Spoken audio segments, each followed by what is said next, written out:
에베소서 2장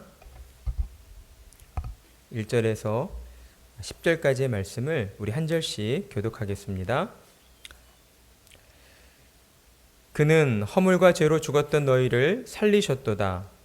그때 너희는 그 가운데서 행하여 이 세상 풍조를 따르고 공중의 번제자는 자를 따랐으니 곧 지금 불순종의 아들들 가운데서 역사하는 영이라. 전에는 우리도 다 그 가운데서 우리 육체의 욕심을 따라 지내며 육체와 마음에 원하는 것을 하여 다른 이들과 같이 본질상 진노의 자녀이었더니 긍휼이 풍성하신 하나님이 우리를 사랑하신 그 큰 사랑을 인하여 허물로 죽은 우리를 그리스도와 함께 살리셨고 너희는 은혜로 구원을 받은 것이라. 또 함께 그리스도 예수 안에서 함께 하늘에 앉히시거늘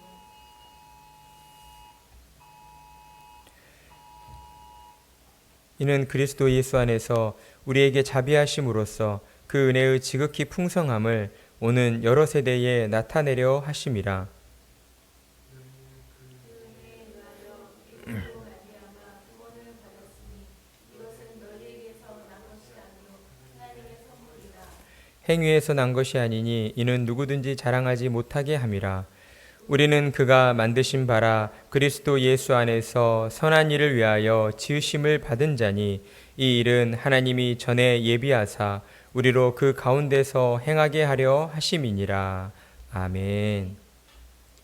오늘 우리는 그리스도와 함께 살리셨고라는 제목으로 함께 말씀을 나누도록 하겠습니다. 우리는 살면서 때로 별것 아닌 일들로 다투게 되는 경우들이 있습니다. 여러 이유들이 있을 수 있지만 대부분은 나를 인정해주지 않았을 때에, 사람들이 나를 무시한다고 느낄 때에 그런 일들이 벌어지게 되는 것이죠. 사람들은 모두 주인공이 되고 싶어 합니다. 그런데 다른 사람들이 그런 나를 인정해주지 않을 때 우리는 실망하게 되고 그 마음에 상처를 입게 되는 것이죠. 그리고 이런 일들이 계속 쌓이다 보면 이제 참지 못하고 불만을 터뜨리고 그로 인하여 가까운 사람들과 다투게 되는 그런 일들이 벌어지게 되는 것입니다. 왜 이러한 일들이 일어나게 되는 것입니까? 사람 안에 있는 인정받고 싶어하는 욕구 때문이라고 할 수 있습니다. 사람들은 누구나 자신의 존재를 인정받고 싶어 합니다. 그래서 자신이 속한 공동체에서 다른 사람들로부터 자신의 가치를 확인받으려 하는 것이죠. 이는 사람 안에 있는, 그런데 이러한 욕구가 만족할 만큼 채워지지 않을 때에 우리에게 문제가 발생하게 됩니다. 낙심하게 되고요. 자존감이 낮아지게 되고요. 이러한 것들이 지나치다 보면 이제 스스로 마음의 문을 닫아 버리는 지경에까지 이르고 맙니다. 사람들과의 관계를 멀리하게 되고 자신을 알아주지 않는 사람들과 세상을 비난하게 되는 것이죠. 세상을 바라보는 시각이 점점 부정적으로 변하게 되고 그로 인하여 스스로를 고립시켜 버리는 안타까운 상황에까지 이르게 된다라는 것입니다. 우리 주변에는 이러한 문제들로 힘들어하는 사람들이 참 많이 있습니다. 우리 눈에 직접적으로 드러나지는 않지만 사람들은 오늘날 포스트 모더니즘의 그 영향력 하에서 내 감정, 내 생각, 내 주장만이 최선이다, 정답이다라고 하며 사람들은 점점 극도의 개인주의와 이기주의 가운데에 빠져들고 있다는 것이죠. 그런데 정말 심각한 문제는 이러한 일들이 믿음 없는 세상뿐만 아니라 하나님의 언약 백성들이 모인 교회 안에서도 빈번하게 벌어지고 있다는 것입니다. 포스트 모더니즘의 세계관이 교회로 파고 들어와 하나님 나라의 거룩한 백성이라고 하는 이 정체성을 흔들고 있다는 것이죠. 성도들의 그 생각을 혼미하게 만들고 세상 속에서 방황하도록 만들어버리고 있다라는 것입니다. 그런데 설상가상으로 오늘날 코로나19까지 더해져서 많은 교회들과 성도들은 지금까지 경험해 보지 못한 큰 혼란과 분열을 경험하고 있습니다. 따라서 우리는 정신을 차려야 합니다.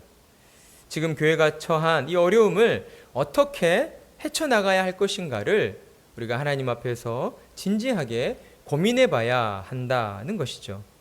이를 위해서 우리가 가장 먼저 해야 할 일이 있습니다. 그것은 바로 하나님의 말씀 앞으로 나오는 것입니다. 하나님께서는 우리에게 내가 거룩하니 너희도 거룩하라 라고 하셨습니다. 따라서 성도로 부름받은 자들은 어느 때에나 하나님의 뜻에 순종하여 하나님을 기쁘시게 해드리는 거룩한 삶을 살아야 하는 것이죠. 세상과 구별된 하나님의 자녀들로 살아가기 위해 우리는 성경을 통해 먼저 우리 자신이 누구인가, 그리스도인은 과연 누구인가에 대한 그 정체성을 확인하고 또한 확립해야 합니다. 그래서 하나님의 말씀에 순종하는 자가 되어 이 세상 속에서 그리스도인의 정체성에 합당한 자로 하나님의 영광을 위하여 살아가야 하는 것입니다. 이 시간 하나님의 말씀을 들으실 때에 세상 풍조에 흔들리는 우리의 마음이 하나님께로 돌이켜지고 그리스도인의 정체성이 바르게 세워져서 오직 믿음으로 하나님을 영화롭게 해드리며 살겠노라고 결단하며 나아가는 은혜가 임하기를 간절한 마음으로 축복합니다. 이거 한 번 더 누르면 꺼집니다.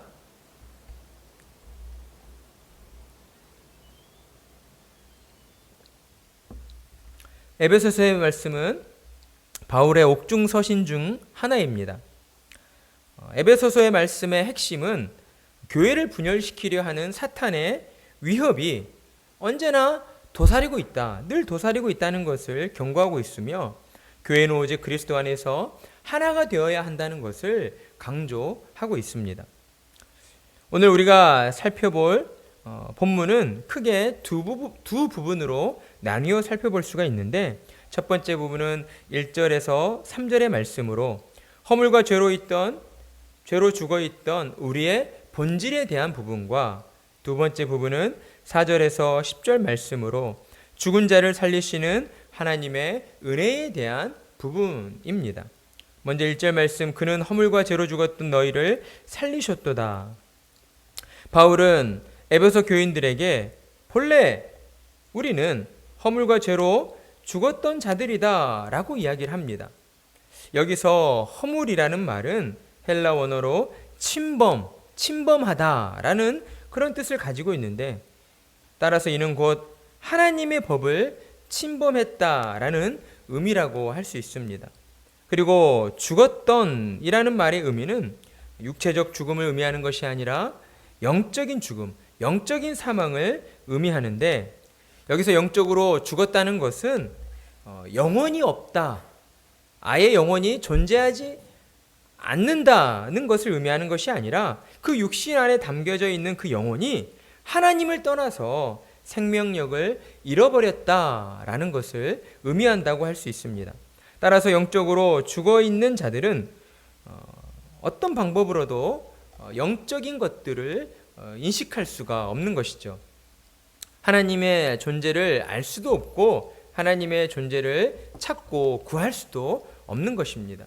그러다 보니 하나님을 떠나 영적으로 죽어있는 자신의 상태가 얼마나 비참한 상태인가 하는 것에 대해서도 모른다라고 할 수 있습니다. 그렇기 때문에 허물과 죄로 죽은 사람들은 그저 육체의 소욕에 따라, 육체의 정욕에 따라 멸망의 길로 나아가고 있다라는 것입니다. 이를 두고 바울은 2절에서 3절 말씀을 통해 영적으로 죽은 자들이 무엇을 쫓아 살아가고 있는가에 대해 우리에게 말씀해 주고 있습니다. 우리 다 같이 2절 3절의 말씀을 함께 읽어보겠습니다. 시작. 그때 너희는 그 가운데서 행하여 이 세상 풍조를 따르고 공중의 권세 잡은 자를 따랐으니 곧 지금 불순종의 아들들 가운데서 역사하는 영이라. 전에는 우리도 다 그 가운데서 우리 육체의 욕심을 따라 지내며 육체와 마음에 원하는 것을 하여 다른 이들과 같이 본질상 진노의 자녀이었더니. 아멘. 이 말씀을 보면 영적으로 죽은 자들이 무엇을 따랐다라고 말씀하고 있습니까? 첫 번째는 세상 풍조를 따랐다라고 말씀하고 있습니다. 여기서 이 풍조로 번역된 헬라어는 로마서 12장 2절에서 세대라고 하는 단어로 번역되어 있는데, 이것으로 볼 때에 세상 풍조를 따른다, 세상 풍조를 따라 산다라고 하는 말은 세상의 방식과 양식들을 본받아 사는 것이라고 말씀드릴 수가 있습니다. 그렇다면 세상의 방식은 무엇입니까? 적자생존, 약육강식의 방식입니다. 치열한 경쟁 속에서 그 환경에 적응한 강한 자만이 살아남고, 그렇지 못한 약한 자는 가차없이 도태되어 버리는 그런 방식인 것이죠. 그런 세상 속에서 사람들은 살아남기 위해, 성공하기 위해 거짓을 일삼고 죄를 범하고 있는 것입니다. 그러한 거친 세상 속에서 살아남기 위해서 사람들은 점점 더 폭력적이 되어가고 이기적으로 변해가고 있다는 것이죠. 왜냐하면 사탄이 흑암의 권세를 붙잡고 사람들을 노예 삼아 날마다 죄를 짓도록 뒤에서 조종하고 있기 때문입니다. 그러니 세상 풍조를 따라 사는 삶은 결코 하나님을 기쁘시게 해드릴 수가 없는 것입니다. 따라서 성도로 부름받은 우리들은 항시 사탄의 거짓과 유혹을 조심하고 또 조심해야 합니다. 왜냐하면 나도 모르는 사이에 우리 눈에 좋아 보이는 것들에 우리의 마음을 빼앗기고, 그래서 세상 방식에 따라 살아가는 그런 잘못을 범하게 될 수 있기 때문이죠. 만약에 믿는 자들이 이렇듯 세상 풍조를 따라 살아가고 있다면 그것은 스스로가 하나님 나라의 백성임을 부인하는 것이며, 또한 하나님의 다스리심을 멸시하는 행위라고 할 수가 있을 것입니다. 그러니 성도로 부름받은 우리는 이렇듯 세상 풍조에 따라 살아가지 않도록 늘 깨어서 기도해야 하는 것입니다. 두 번째로, 영적으로 죽은 자들은 무엇을 따라 살아간다고 말씀합니까? 육체의 욕심을 따라 살아간다라고 말씀합니다. 허물과 죄로 인해 사탄의 노예가 되어버린 사람들은 그 마음과 육체가 부패하여서 커다란 구멍이 뚫려 있는 것과 같습니다. 그래서 아무리 좋은 것을 입고 먹고 마셔도 참된 만족을 누리지 못하는 것이죠. 그러다 보니 다람쥐 쳇바퀴 돌듯 채워도 채워지지 않는 그 욕심을 채우기 위해 사람들은 죄를 범하며 살게 되는 것입니다. 바울은 이를 두고 갈라디아서에서 육체의 일에 대하여 다음과 같이 정의해 주고 있습니다. 갈라디아서 5장 19절에서 21절의 말씀입니다. 육체의 일은 분명하니 곧 음행과 더러운 것과 호색과 우상 숭배와 주술과 원수 맺는 것과 분쟁과 시기와 분냄과 당 짓는 것과 분열함과 이단과 투기와 술 취함과 방탕함과 또 그와 같은 것들이라. 전에 너희에게 경계한 것 같이 경계하노니 이런 일을 하는 자들은 하나님의 나라를 유업으로 받지 못할 것이요. 아멘. 바울은 육체의 욕심을 따라 육체의 일을 행하는 자는 하나님 나라에 들어가지 못할 것이다 라고 강하게 경고하고 있습니다. 따라서 우리는 바울의 이 경고를 결코 가볍게 들어서는 안 될 것입니다. 왜냐하면 우리 자신도 이전에 분명 그와 같이 육체의 욕심에 따라 이끌려 살아왔던 자들이기 때문입니다. 그리고 우리 안에는 여전히 죄된 본성이 또한 남아있기 때문이죠. 그래서 바울은 고난 중에 흔들리려 하고 있는 에베소 교인들에게 우리 또한 하나님의 은혜가 임하기 전 우상을 섬기던 이방인들과 다를 바 없는 자들이었다. 하나님의 진노하심으로 말미암아 멸망당할 수밖에 없는 본질상 진노의 자녀들이었다라고 이야기하고 있는 것입니다. 다소 무거운 내용일 수 있지만 바울은 의도를 가지고 에베소 교인들에게 그들이 과거에 얼마나 비참한 상태에 놓여 있었는가를 상기시켜 주고 있는 것이죠. 바울은 교회를 공격하는 사탄의 방법이 무엇인가를 잘 알고 있었습니다. 그것은 교회 안에 있는 성도들로 하여금 스스로 의롭다 여기는 교만한 마음을 품게 하는 것입니다. 때문에 바울은 자칫 에베소 교인들이 스스로를 의롭다 여기며 교만에 빠지지 않도록 하기 위해 죄로 부패한 인간의 본질이 얼마나 뿌리 깊고 비참한 것인가를 그들에게 다시 한번 경고하고 있는 것입니다.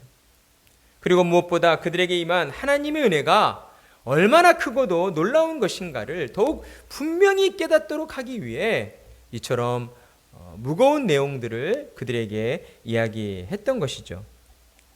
그래서 바울은 이제 이어지는 4절에서 10절까지의 말씀을 통해 본질상 진노의 자녀였던 그들에게 하나님의 은혜가 어떻게 임하였는가를 말씀해 주고 있습니다. 하나님께서 그들에게 베푸신 은혜는 단순히 병들어서 죽은 자를 살려주시는 그런 은혜가 아니었습니다. 단지 불치의 병을 고쳐주시는 그런 기적과 같은 일들이 아니었다는 것이죠. 하나님이 베풀어 주신 은혜는 하나님을 대적하여 하나님을 멸시하는 원수들을 용서해 주시는 은혜였던 것입니다. 바울은 그와 같은 하나님의 은혜를 긍휼이 풍성하신 하나님이시다라고 고백하고 있습니다. 그리고 하나님의 풍성하신 그 긍휼이 온전히 우리를 향하신 선하신 하나님의 큰 사랑 때문이다라고 이야기하고 있습니다. 그렇습니다. 하나님은 영원 전부터 하나님의 선하심대로 우리를 택하여 주시고 사랑해 주셨습니다. 우리를 향하신 하나님의 사랑은 설령 우리가 죄 가운데에서 하나님을 대적하는 원수로 있었을지라도 하나님은 변함없는 사랑으로 우리를 사랑해 주셨던 것입니다. 우리를 향한 하나님의 사랑은 하나님을 대적하는 원수된 자들의 악함과는 비교할 수 없을 만큼 컸기 때문인 것이죠. 그리고 죄인 되었던 우리를 구원하시려는 하나님의 그 큰 사랑은 하나님의 때에 예수 그리스도를 통하여서 우리 가운데에 성취되어진 것입니다. 이 사실을 우리가 바로 깨달아 알게 될 때에 우리는 많은 위로를 받게 됩니다. 그것은 우리가 어떠한 고난 중에 있을지라도 우리를 향하신 하나님의 사랑이 변하지 않는다라고 하는 사실 때문이죠. 우리가 잠시 고난 중에 놓여 있을 수 있습니다. 하지만 우리를 사랑하시는 선하신 그 하나님께서 우리를 반드시 그 고난 중에서 건져주시고 우리를 좋은 길로 인도해 주신다라고 하는 것이 너무나도 분명하기 때문입니다. 또한 우리를 향하신 하나님의 사랑이 더욱 큰 확신으로 다가오는 것은 하나님의 그 사랑이 예수님을 통하여 우리에게 적용되어졌기 때문입니다. 만약 하나님의 그 사랑이 우리의 눈에 보이지 않는 방법들로 그저 단순히 하나님의 말씀 한마디로 우리 가운데에 이루어졌다라고 하면 우리는 아마도 하나님의 그 사랑을 의심하고 왜곡했을지 모릅니다. 하지만 하나님께서는 죄로 죽었던 우리를 살리시기 위해 친히 육신을 입고 이 땅에 내려오신 것이죠. 우리 눈에 보여지는 모습으로 우리 가운데에 찾아와 주신 것입니다. 그리고 우리 죄를 대신 지시고 십자가 제물로 죽으셨고 3일 만에 다시 부활하셨습니다. 그리고 하늘로 오르시어 우리에게 성령을 보내주셨고 지금도 하나님 우편에 앉으셔서 우리를 위해 중보하고 계십니다. 하나님은 이처럼 예수님을 통하여 죄로 죽었던 우리를 살려주셨고 예수님을 통하여 우리를 죄악 가운데에서 일으켜 세워주셨고 예수님을 통하여 하나님 보좌에 들어갈 수 있도록 우리에게 은혜를 베풀어 주신 것입니다. 그러니 우리는 하나님의 사랑을 말할 때에 예수님을 떠나 말할 수가 없는 것이죠. 왜냐하면 하나님은 당신의 그 큰 사랑이 예수님 당시에 그 세대 사람들에게만 나타나는 것으로 그치지 않고 이후 이 세상에 존재하는 모든 세대를 통하여 나타나지고 적용되어지기를 원하셨기 때문입니다. 그리고 바울은 이제 에베소서 교인들에게 예수님을 통한 그 사랑이 우리 가운데에 어떻게 성취되었는가 하는 것을 다시 한번 가르쳐주고 있습니다. 그것은 다름 아닌 하나님이 우리에게 선물로 주신 믿음 때문이었다라는 것이죠. 예수님의 하나님의 그 크신 사랑은 바로 예수님을 통하여 우리 안에 믿음으로 이루어졌습니다. 그러니 하나님의 이 선물로 말미암아 죄로 죽었던 자들에서 살아나게 된 자들, 예수님을 통하여 일으킴을 받은 자들, 예수님을 통하여 하나님 나라 천국 보좌에 들어가게 된 자들은 자기 자신의 것을 가지고 자랑을 일삼거나 또한 교만할 수가 없게 되는 것입니다. 이 모든 것들이 오직 하나님의 선물로 말미암아 우리에게 값없이 조건 없이 은혜로 주어졌으니 그저 하나님의 뜻에 순종하는 자가 되어 하나님의 영광을 위하여 살아가게 되는 것입니다. 그러니 교회로 모인 성도들은 예수님을 떠나 그 존재를 이야기할 수가 없는 것이죠. 오직 예수님 안에서 우리의 존재가 생명력을 얻게 되고 예수님 안에서 우리가 살게 되고 예수님을 통하여서 우리가 하나님 나라를 바라보며 살아가게 되는 것입니다. 그리고 바울은 하나님의 뜻은 우리를 통하여 선한 일을 하게 하고 그 선한 일을 통하여서 하나님이 우리 안에 역사해 주신다라고 하는 것을 우리가 깨닫고 누리게 되기를 원하신다라고 말씀하고 있습니다. 그렇습니다. 하나님은 우리에게 믿음을 선물로 주시고 우리를 죄악 가운데에서 살려주셨습니다. 그리고 그 크신 사랑으로 말미암아 이 땅 가운데에서 하나님의 선을 행하며 하나님의 살아계심을 증거하며 살아가야 하는 자들로 우리를 불러주셨습니다. 그러니 우리는 날마다 이 땅을 살아가는 동안 더욱 예수님을 바라보는 자리로 나아가야 하는 것입니다. 예수님을 바라보며 예수님의 그 말씀을 듣고 묵상하는 그 시간들을 통하여서 우리의 삶이 더욱 하나님을 기쁘시게 해드리는 삶이 되도록 우리를 이끌어가야 한다라는 것이죠. 사랑하는 성도 여러분, 우리는 잊지 말아야 합니다. 우리가 본래 어떠한 존재들이었는가? 우리는 하나님 앞에서 심판받아 죽어 마땅한 그러한 죄악된 자들이었습니다. 그런데 하나님께서 아무런 값 없이 아무런 조건 없이 그저 우리를 사랑하셔서 우리를 살려주시고 건져주셨습니다. 그러니 우리는 날마다 하나님의 말씀을 듣는 자리로 나와 하나님의 말씀을 깨닫고 하나님의 말씀에 순종하는 자로 나아가야 할 것입니다.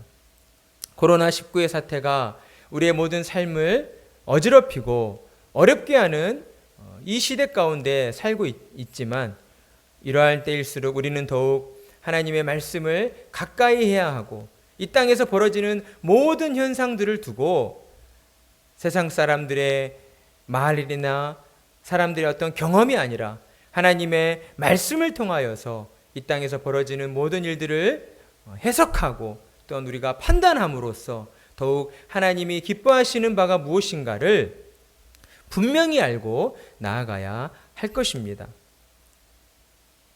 우리는 오직 하나님의 은혜에 의하여 믿음으로 말미암아 구원을 받았습니다. 이것은 우리를 통하여 난 것이 아니요 하나님께서 우리에게 선물로 주신 것입니다. 그러니 날마다 하나님의 은혜에 감사하는 성도님들 되시길 바랍니다. 그리고 날마다 예수님 안에 거하며 예수님을 통하여서 우리의 착한 행실을 세상 가운데에 드러내시는 성도님들이 되시기를 바랍니다. 그러할 때에 하나님께서는 우리의 삶을 지켜주시고 우리를 통하여 하나님을 영화롭게 해드리는 자리로 우리를 인도해 주실 것입니다. 그러한 은혜가 우리 모두에게 충만하기를 간절한 마음으로 축원합니다.